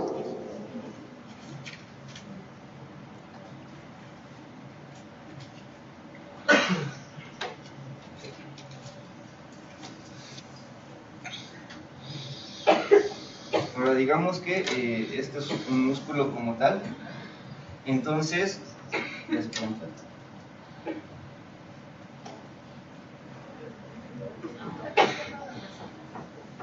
Sí, le estoy presionando. Perdón. Ay, no, atrás, ¿no? Ok, bueno, pues esto sería un músculo. Si alcanzan a ver, está feo, digo. Ahora, el color negro pues representaría una fibra nerviosa que está inervando pues a cada fibra muscular, ¿no? Entonces digamos que al principio en un músculo esquelético nada más se están reclutando las fibras azules, ¿ok? Entonces, ¿qué sería una sumación? ¿Qué es la sumación? Reclutar más fibras. Entonces ahora reclutamos, por ejemplo, las fibras verdes. Entonces al principio, por ejemplo, con una botella que pesa 1 kilo, pues nada más estoy usando las fibras azules, ¿no? Porque pues no es mucho esfuerzo. Sin embargo, si ahora me dan una botella que pesa 5 kilos, pues ahora estaría reclutando el resto de las fibras entonces ya estaría generando la fuerza suficiente para levantar esa botella. Entonces, pues eso sería la sumación de fibras múltiples, ¿ok? Ahora, esto es como una sumación, digamos, pues sea de fibras múltiples, la que les estaba explicando. Y bueno, ahora el de frecuencia, que sería en una sola fibra, esto puede generar el fenómeno de tetanización, que pues, ¿qué significaría? Okay. Estamos considerando una sola fibra, ¿no? ¿Con qué catión principalmente promovemos la contracción muscular? El calcio. Entonces, ahora como estamos hablando de una sola fibra, mientras más calcio, que se contrae más, ¿no? Más fuerte. ¿Por qué? Pues porque se estaría uniendo a la troponina C y demás, todo eso, ¿no? Entonces, la sumación de frecuencia, ahora sí que una sinapsis le esté dando muchas veces a ese músculo, estaría soltando más calcio. Después de esa sinapsis vuelve a actuar en ese músculo y se suelta ahora otra vez más calcio y se está soltando más y más y más calcio. Entonces llega a un fenómeno de tetanización. ¿Okay? Es una como contracción sostenida, no se puede relajar. Y creo que bueno, más adelante tiene temitas para explicarles eso. Pero otro efecto sería el de la escalera, que también lo llegan a llamar como tetanización incompleta. Es cuando un músculo comienza a contraerse después de un reposo prolongado por aumento del calcio citosólico. Sin embargo, no llega a la tetanización, ¿no? O sea, es aumentar este calcio intracelular, pero sin llegar como a esa contracción máxima sin que se pueda relajar. Y si se puede relajar, la tetanización no queda muy contraído. ¿Por qué? Por el calcio. Entonces, pues podemos tener hipertrofia, hiperplasia de las fibras, como que se lo vemos en histología, y pues también hay atrofia, hay ajustes de longitud, pero eso es otras cositas extra. Entonces, pues, eso. Pues bueno, aquí prácticamente tenemos la sinapsis, ahí tenemos el músculo, estos son los túbulos T que mencionábamos. Entonces, pues la sinapsis estaría soltando de la acetilcolina, la va soltando y va a despolarizar aquí. Exactamente, entonces ya actúa sobre los túbulos T y pues despolarizaría el músculo y bueno, se les llama hendiduras subneurales. Estas son las ciencias. Entonces, se iba a mencionar la fatiga de la unión neuromuscular cuando las frecuencias llegan hasta más de 100 por segundo. El potencial de membrana, más o menos, ¿de quién? Sería de menos 90 milivolts. Ahora, la miastenia gravis, bueno, gravis o gravis, como quieran llamar, se da por la destrucción de receptores de acetilcolina, como ya les había mencionado.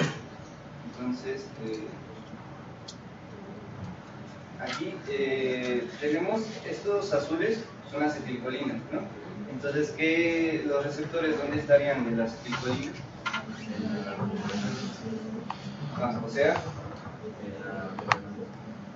en la membrana muscular, exactamente. Entonces se afecta pues este receptor, entonces pues no puede actuar, no puede despolarizar el músculo. Si no se despolariza el músculo, no aumenta el calcio, nada.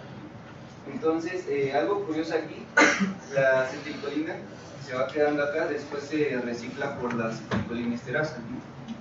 Exactamente, entonces pues ya se regresa a la colina. Entonces, una prueba que pueden hacer en miastenia gravis, o sea, pues pierden como la capacidad de contraer, no se quedan flácidos, llegan a tener tosis, que se les cae el párpado, porque pues no se puede contraer el párpado para abrir los ojos, ¿no? Igual como ahorita muchos están quedando tal vez dormidos. Entonces, ¿qué pruebas se usa en ellos? Pues se les llega a poner hielo en el párpado. ¿Por qué? Pues el hielo o las temperaturas frías disminuyen la actividad de las enzimas. Entonces la enzima, la acetilcolinesterasa en este caso, ya no puede degradar tan rápido esta acetilcolina, ¿cierto? Entonces, si ya no se degrada tanto esa acetilcolina, ¿qué pasaría? se empieza a acumular. Entonces esta cantidad tan grande de acetilcolina pues empieza a competir con estos receptores, igual contra los anticuerpos. Entonces ya se favorece un poco la contracción. Entonces los pacientes, de tener el párpado caído, ya empiezan a poder levantarlo un poco cuando se les aplica hielo. Y esa es como una explicación fisiológica de eso.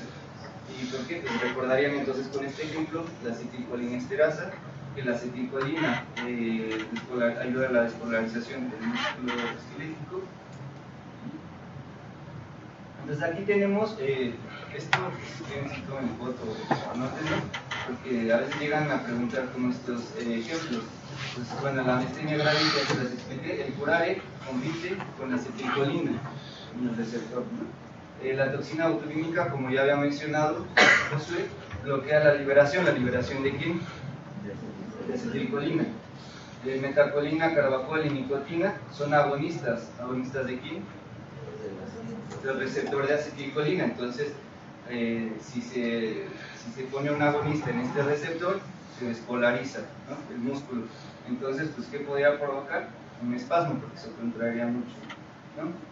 La neostigmina o fisostigmina son inhibidores de la acetilcolinesterasa, pero esto es reversible. Ahora, el clorofosfato de diisopropilo es un inhibidor, ahora irreversible. Esto es reversible. El milicolino bloquea la recaptación de colina. Ahora, pues esto de los túbulos T ya se los había mencionado un poquito. Tríadas, ¿en quiénes están? ¿En qué tipo de músculo? Esquelético. ¿Y las tríadas? Exactamente. Entonces, los receptores de dihidropirinida están acoplados a los canales de receptores de renolina. Pero bueno, entonces este receptor de dihidropirinida junto con el de renolina, ¿qué favorecerían? El calcio. Aumento del calcio intracelular, ¿no? Entonces, la cerca, ¿qué estaría haciendo con ese calcio intracelular? Lo disminuye. Entonces, ¿quién aumenta el calcio intracelular? Básicamente. Ajá, con los de renolina. ¿Y quién disminuye ese calcio intracelular? Cerca. Entonces, ¿quién favorece la contracción del músculo? Ajá, los receptores de dihidropirinida junto con los de renolina, ¿no? ¿Y quién favorecería la relajación de ese músculo que termine la contracción? Cerca. Esos son conceptos que... Claro. Ahora, la excitación, ¿de quién? Del músculo liso. Ya les había explicado un poquito, pero ahora son otros conceptos, ¿no? Tenemos algunos tipos de músculo liso, son el unitario y el multiunitario. Unitario significa que trabajan juntos o separados. Juntos, pues es una unidad, ¿no? Aquí, ¿qué ejemplos tendríamos? El útero, las mujeres, el tubo digestivo, el uréter, la vejiga, las vías biliares. Se forma un sincipio, ¿no? El multiunitario, ahora pues trabajarían independientemente, ¿no? Cada unidad. ¿Dónde podemos encontrarlo? En el iris, músculos piloerectores, ciliar del cristalino y en el conducto deferente. A veces les llegan a preguntar como ejemplos. Se da el fenómeno de, bueno, las ondas lentas y las espigas, las mesetas, pero creo que eso ya lo verán también en datos, lo volverán a ver. La tensión y relajación inversa, bueno, se da el mecanismo de cerrojo. ¿Cuál era el mecanismo de cerrojo? Está jalando con la miosina a la actina, ¿no? Entonces aquí básicamente está pasando lo mismo. También ocurre el mecanismo de cerrojo, ocurre en ambos. ¿Okay? Hay varicosidades, que es básicamente la fibra nerviosa, y pues el músculo liso se puede excitar por distensión. ¿Okay? Ahora, los análogos que ya les había mencionado, los cuerpos densos serían como los discos Z, las cabriolas como los túbulos T, se ubican los túbulos T y los discos Z.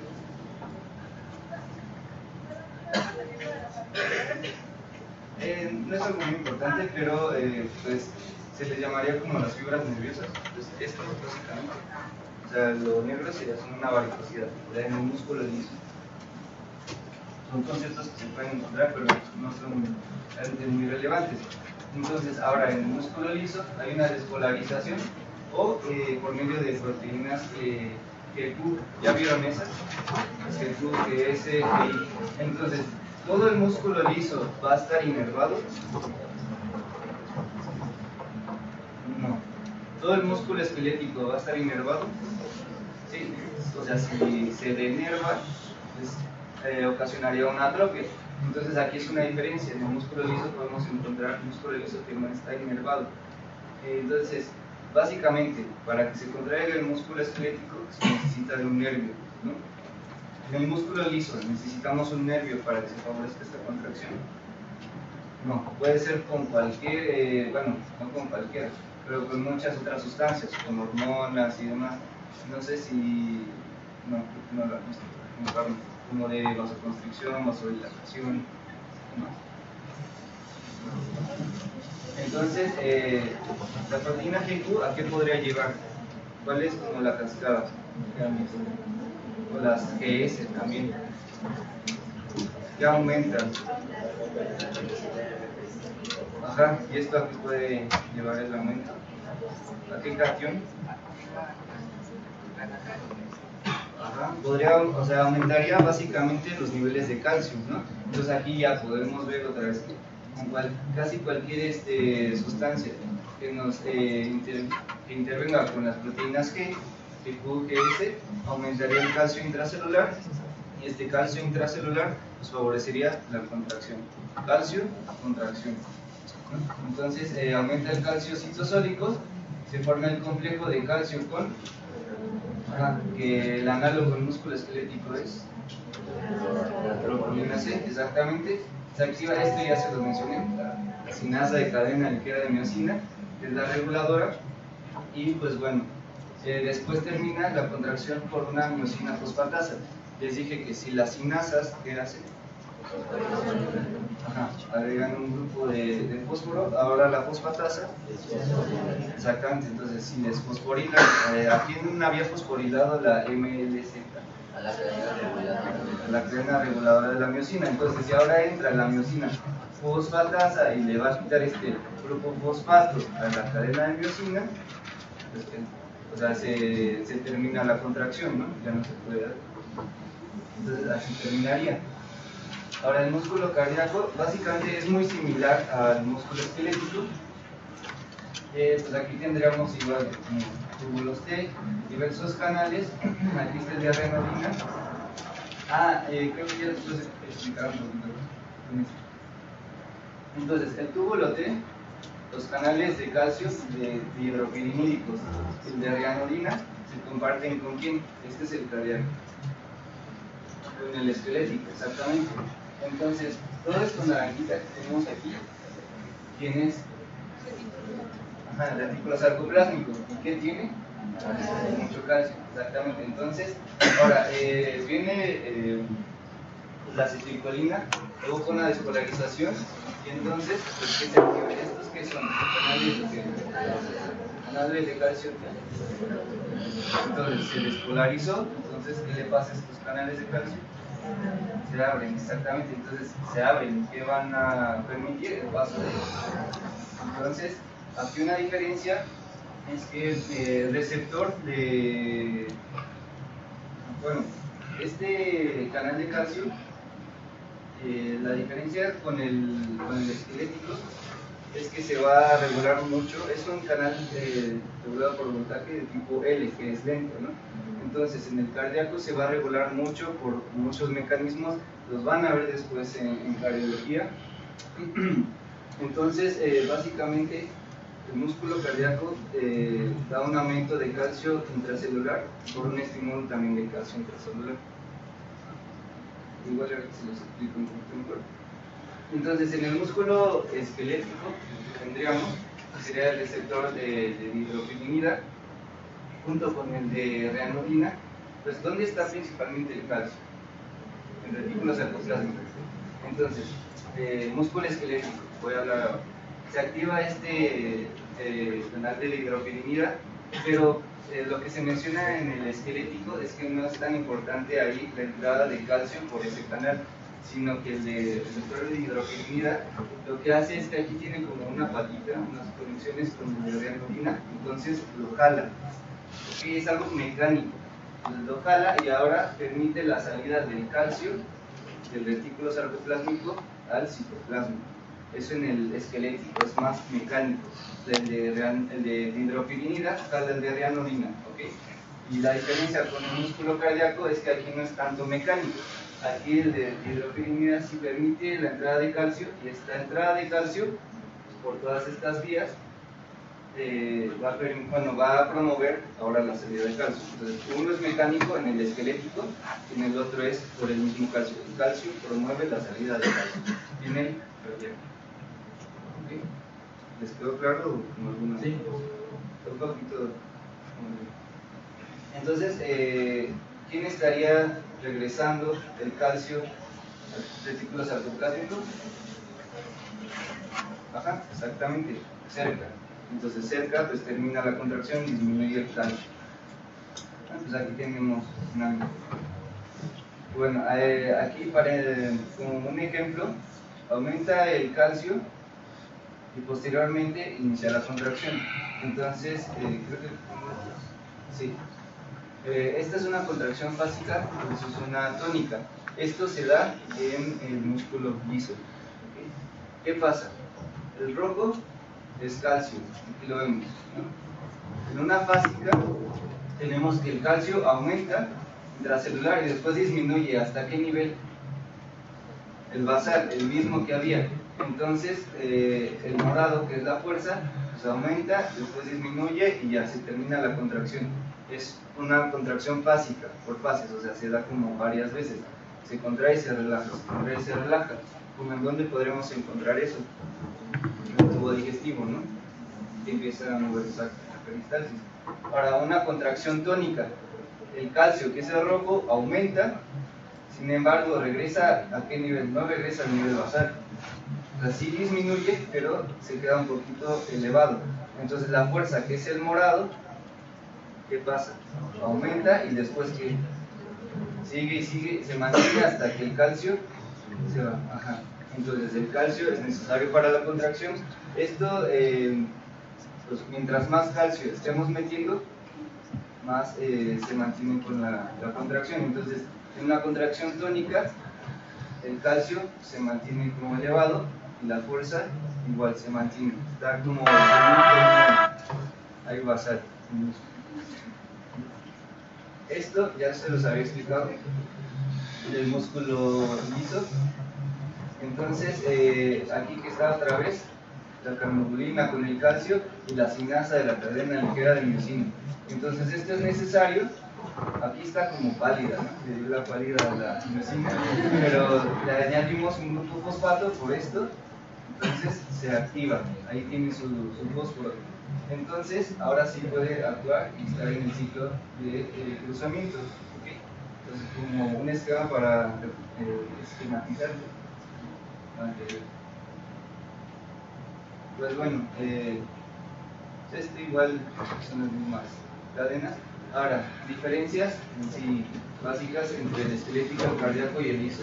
Mecanismo de acción en el esquelético es por acetilcolina, ¿okay? Es un receptor nicotínico. Cardíaco, despolarización del marcapasos. Esto lo van a ver después en el módulo de cardiología. En el liso es una transmisión sináptica, puede ser receptor activado por agonistas, proteínas GQ, GS, acoplamiento eléctrico o potenciales de marcapaso. Tiene mucho más estímulos, no siempre es un impulso nervioso. Actividad eléctrica de la célula muscular. Se menciona que son espigas, el potencial de acción, aquí meseta. Lo van a ver después en clase. Okay, estas mesetas. Y bueno, el sensor de calcio, aquí troponina C, esquelético, cardíaco, muy similar al esquelético, troponina C, y en el liso, carnodolina. El acoplamiento de excitación-contracción, en el esquelético y en el cardíaco hay un canal de calcio de tipo L, que es lento. Sin embargo, el cardíaco se regula mucho más, ¿no? Y se puede fosforilar o no este canal, entonces se evita que se meta tanto calcio para que haya una... Si tiene una tetanización en el músculo cardíaco, se muere.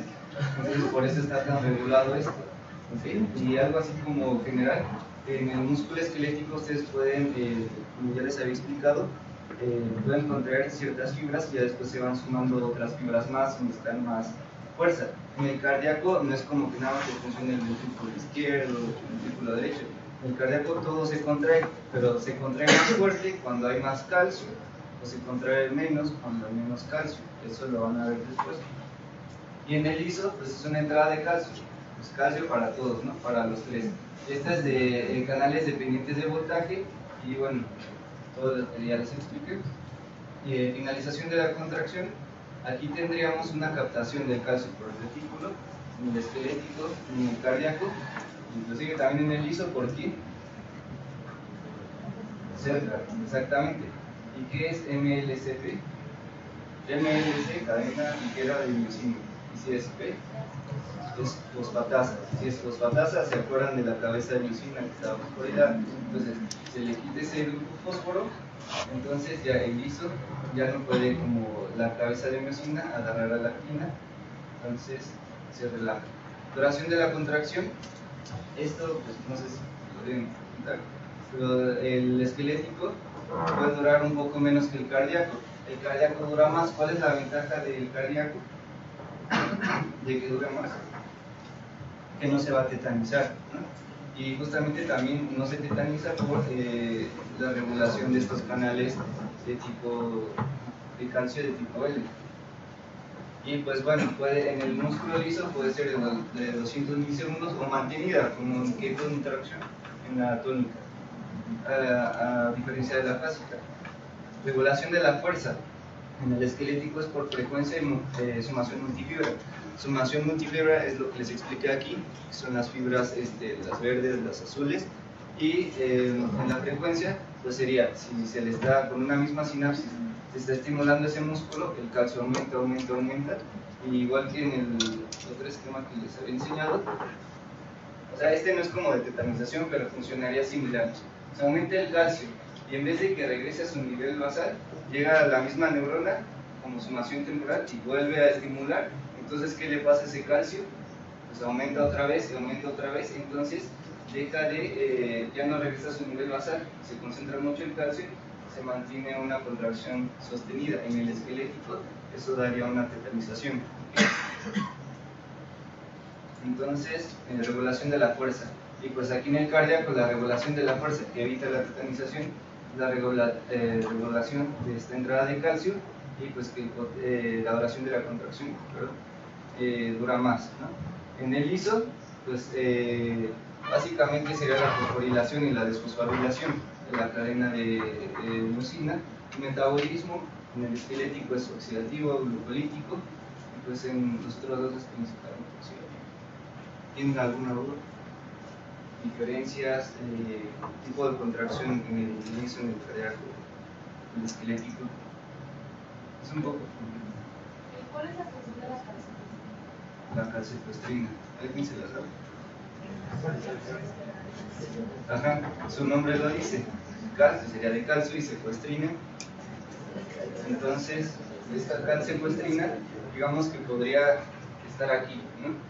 Y pues para qué, es que eso ya es un poquito más complejo, pero bueno, aquí digamos que está la calcipoestrina, secuestra calcio, entonces aumenta la cantidad de calcio que puede guardar el retículo sarcoplasmico para fines prácticos. O sea, está agarrando el calcio, lo guarda, lo secuestra, la calcipoestrina. ¿Okay? O sea, le acerca, lo mete y ahí pues no anda suelto siempre, a veces está unido a la calcipoestrina. Pero sí son cosas. ¿Alguna pregunta?